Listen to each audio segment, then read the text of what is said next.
Olá, e bem-vindo ao Na Armadilha dos Desejos.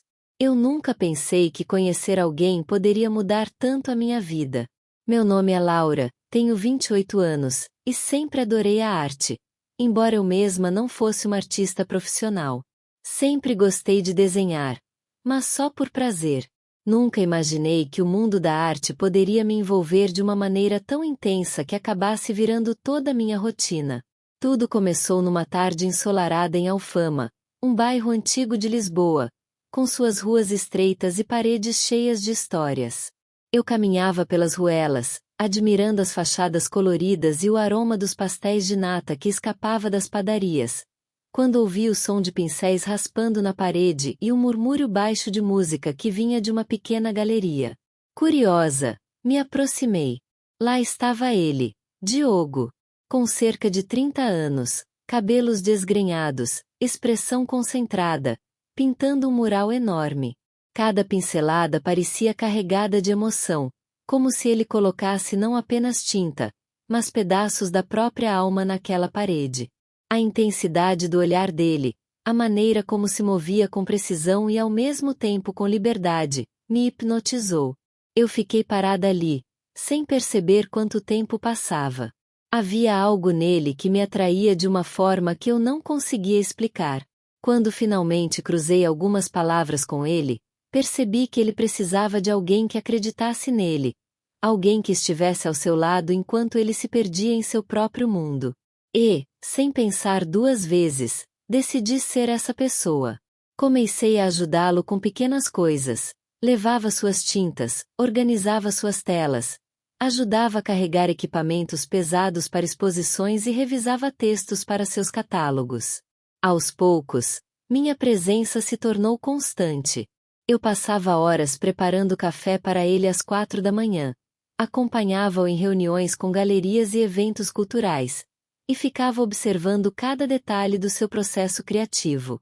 Meus amigos perceberam a intensidade dessa minha dedicação e começaram a me alertar. Laura, você está vivendo a vida dele. Está esquecendo a sua. Mas eu sorria e insistia, convencida de que estava fazendo a coisa certa. Ele era especial, e eu queria ver seus sonhos se tornarem realidade, mesmo que isso significasse sacrificar os meus próprios. Eu acreditava que o amor verdadeiro envolvia apoio, compreensão e entrega completa.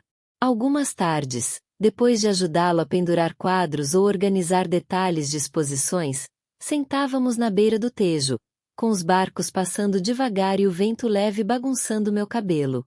Ele falava sobre cores, sobre música que compunha para suas obras, sobre projetos futuros, e eu escutava atentamente, absorvendo cada palavra. Nessas horas, sentia uma alegria imensa, mas também uma pontinha de tristeza.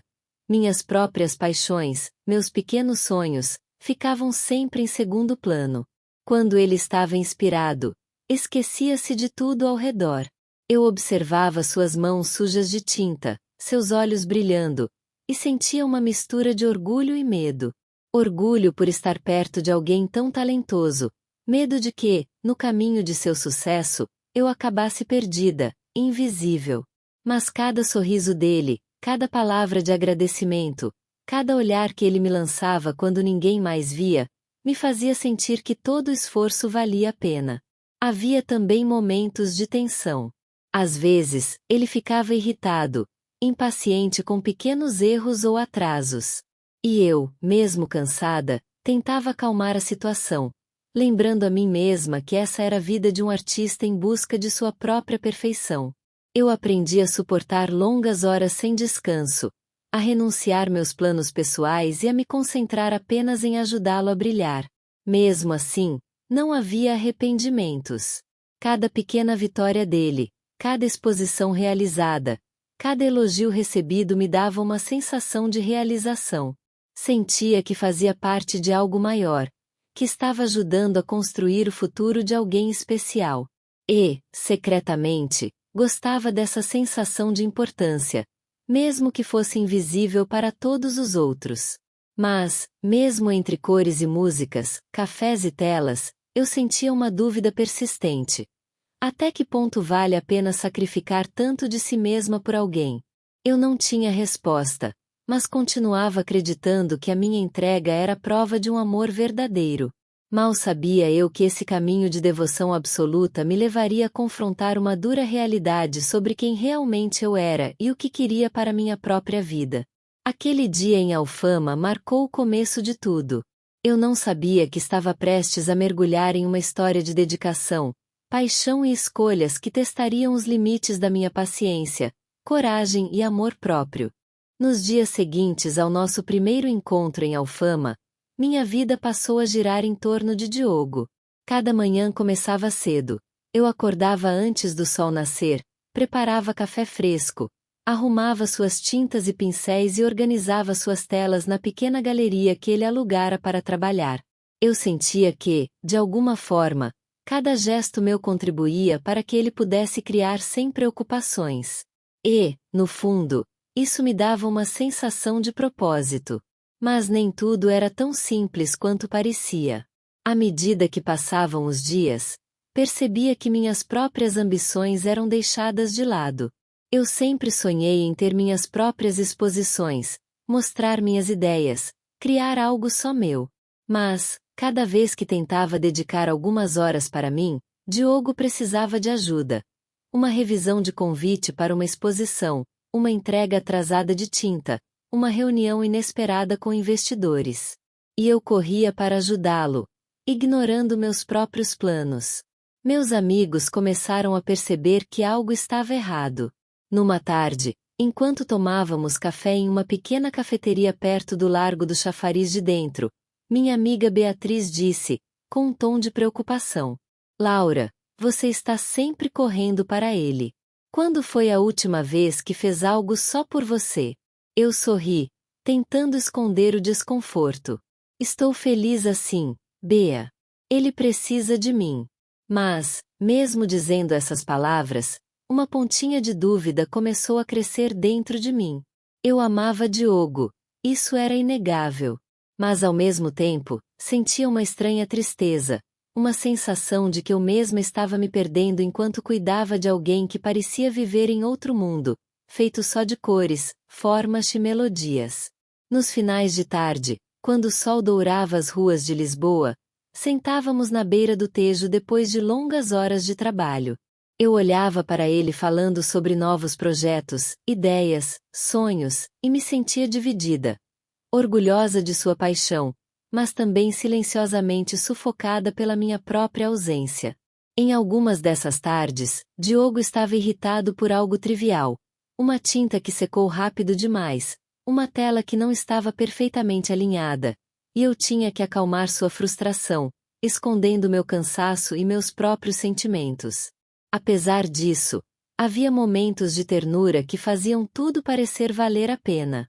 Quando ele finalmente olhava para mim, com um sorriso cansado, e dizia obrigado, Laura, sentia meu coração acelerar. Era como se, por alguns segundos, eu existisse apenas para ele e minha dedicação fosse reconhecida.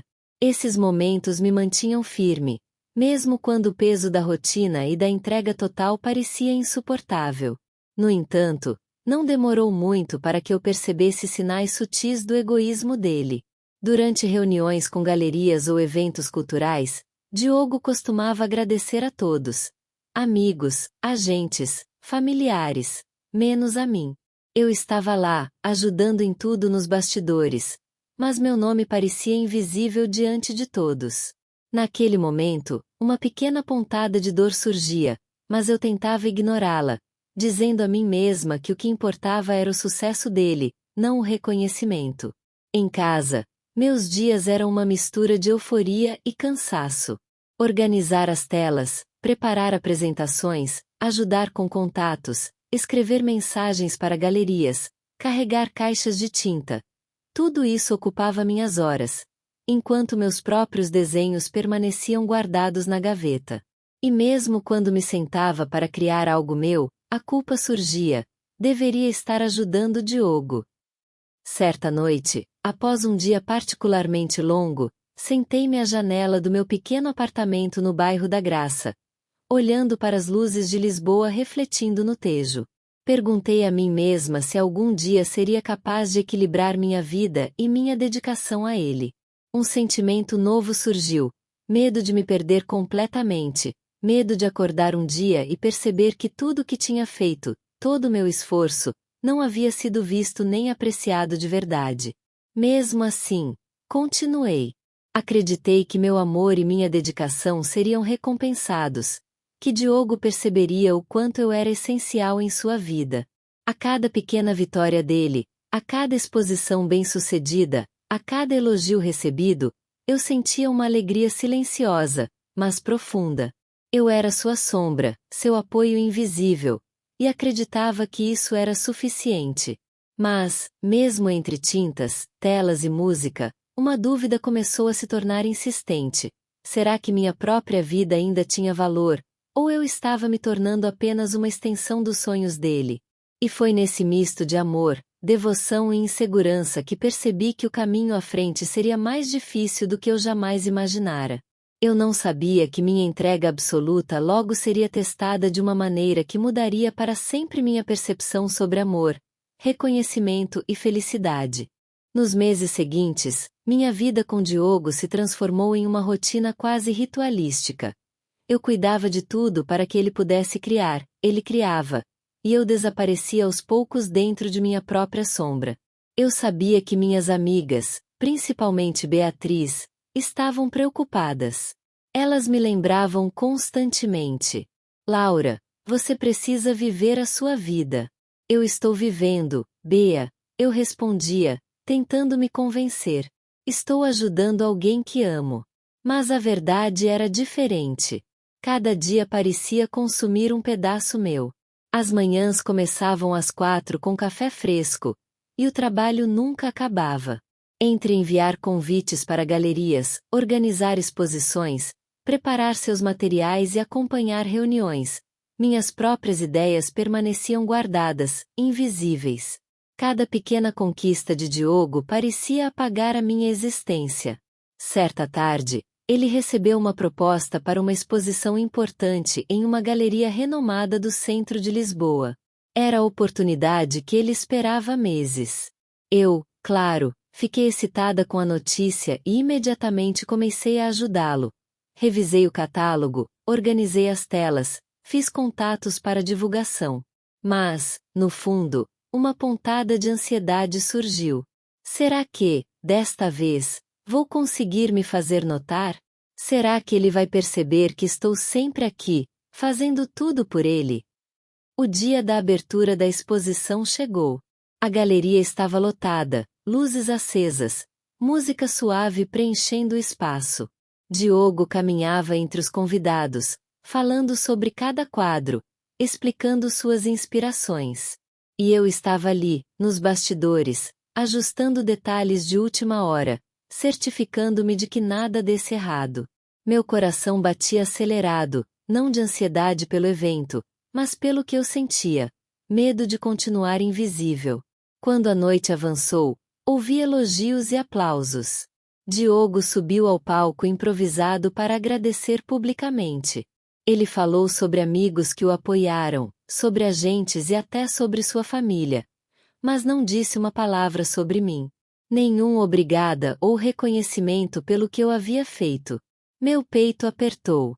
Eu senti como se cada gota de suor, cada noite sem dormir, cada pequeno sacrifício tivesse sido invisível.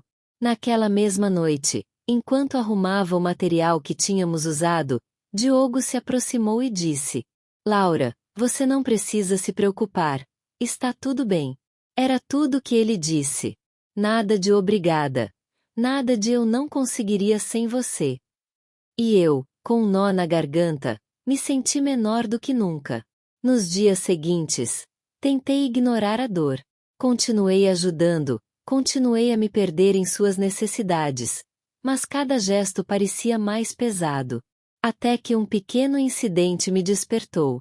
Diogo, frustrado com um quadro que não saia como ele queria, começou a reclamar de cada detalhe, da tinta, da iluminação, da disposição das telas.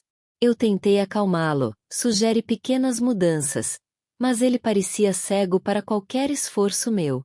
Naquela noite, depois de deixar a galeria, sentei-me no terraço do apartamento, olhando para as luzes de Lisboa refletidas no Tejo. Perguntei a mim mesma: quanto tempo ainda vou me perder assim? Até quando vou viver a vida de outra pessoa, esquecendo a minha própria? A tristeza se misturava à raiva contida. Eu amava Diogo, e ainda acreditava em nós. Mas algo dentro de mim começava a mudar. Eu percebia, pela primeira vez, que minha devoção absoluta estava me afastando de quem eu realmente era. No mesmo dia, enquanto caminhava pelas ruas estreitas de Alfama, senti a liberdade efêmera de estar só. O vento bagunçava meu cabelo, e por um momento, pensei em pegar meus próprios materiais e desenhar qualquer coisa só para mim. Mas, antes que pudesse me mover, o telefone tocou.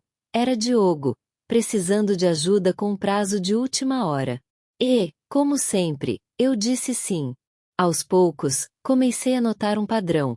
Minhas vitórias silenciosas não eram reconhecidas, meus esforços não tinham retorno, e minha vida própria continuava à espera.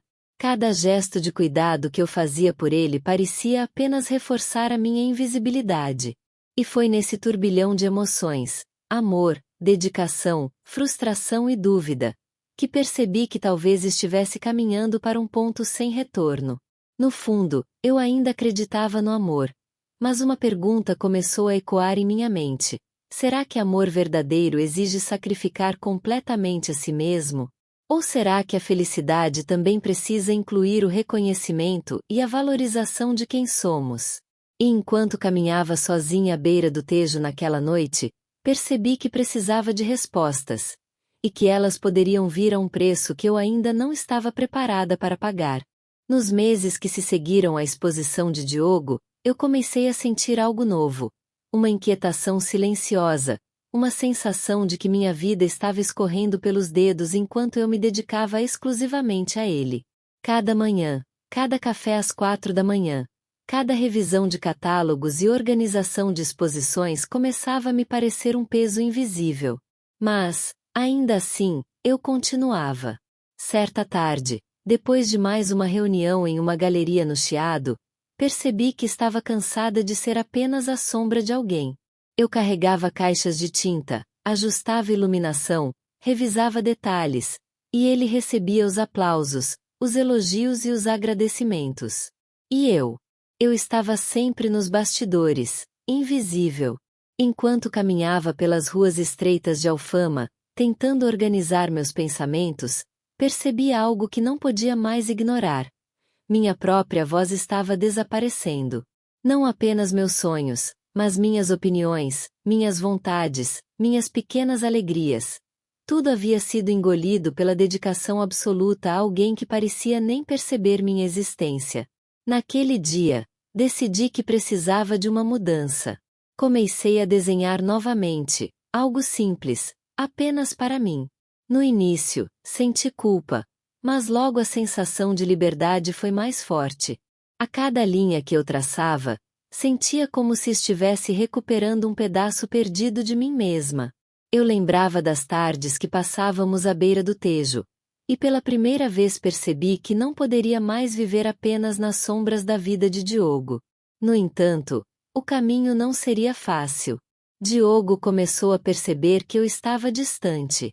Em uma noite, ele entrou na minha pequena galeria improvisada e viu meus desenhos espalhados pelo chão. Laura, o que é isso? Perguntou, confuso. São meus, respondi, sentindo o peso da coragem em minha voz. Eu precisava voltar a mim mesma. Ele ficou em silêncio por alguns segundos, e eu percebi uma mistura de surpresa e irritação em seu olhar. Mas, você sempre esteve comigo. Por que agora? Disse ele, quase sussurrando. Eu respirei fundo. Porque, Diogo, eu não posso mais viver só para você. Eu me perdi nesse caminho, e não quero me perder de vez. Eu preciso da minha vida, das minhas escolhas, dos meus sonhos. O silêncio que se seguiu foi pesado, quase sufocante. Pela primeira vez, percebi que nossa relação não era apenas sobre amor ou apoio mútuo. Era sobre respeito, sobre valorizar quem somos. E, nesse momento, percebi que talvez o amor que eu sentia não fosse suficiente para manter alguém ao meu lado se ele não conseguisse reconhecer meu valor.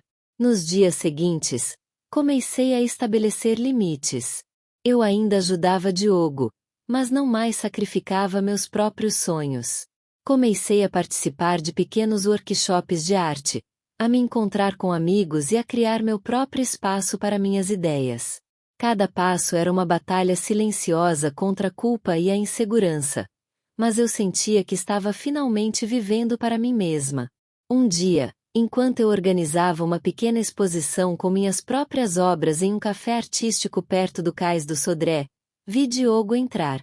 Ele olhou para mim, notando algo diferente.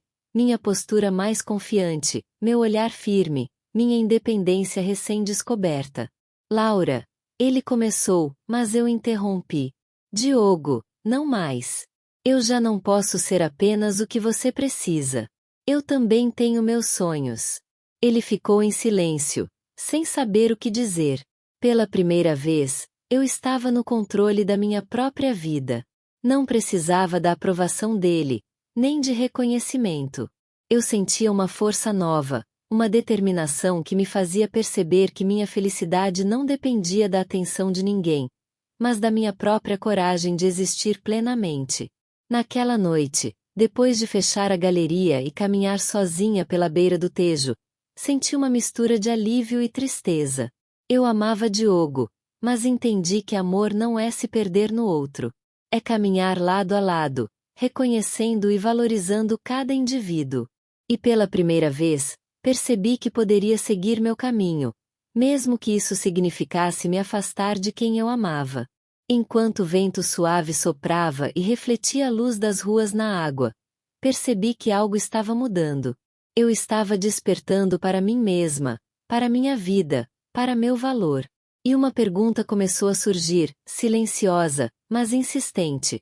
Como Diogo reagiria quando percebesse que eu não estava mais à disposição, pronta para ser invisível?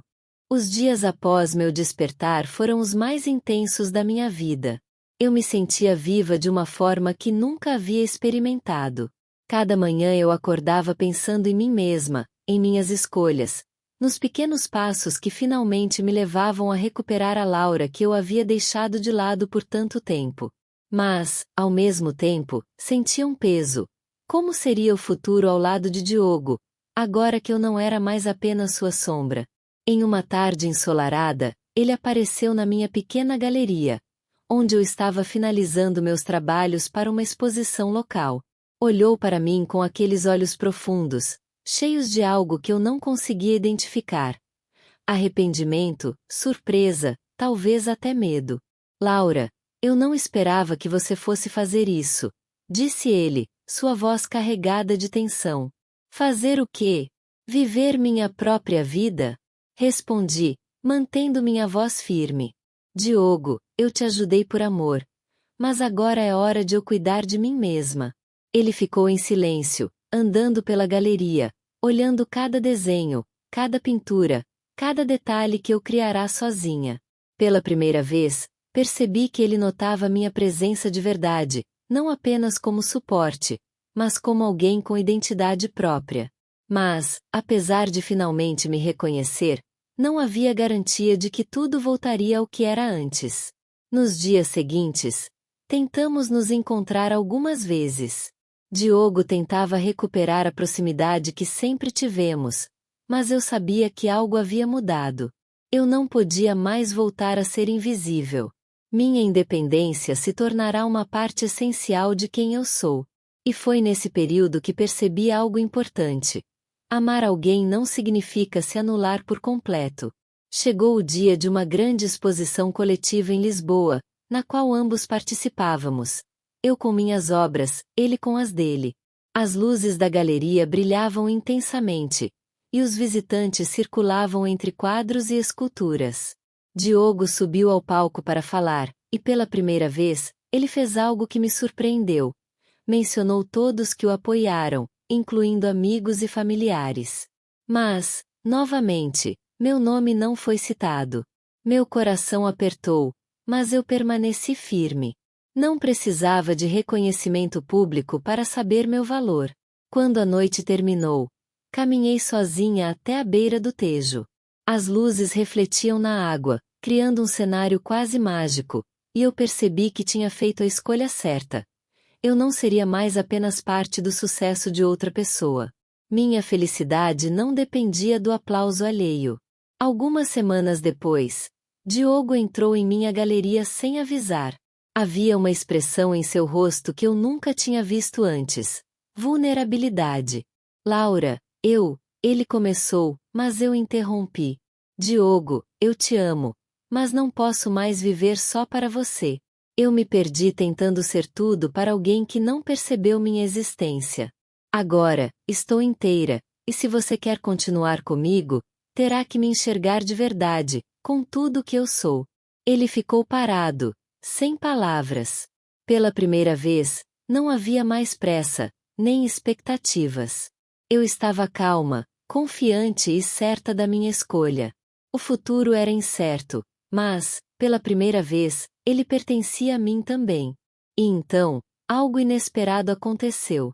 Entre as sombras da galeria, um visitante deixou cair um envelope.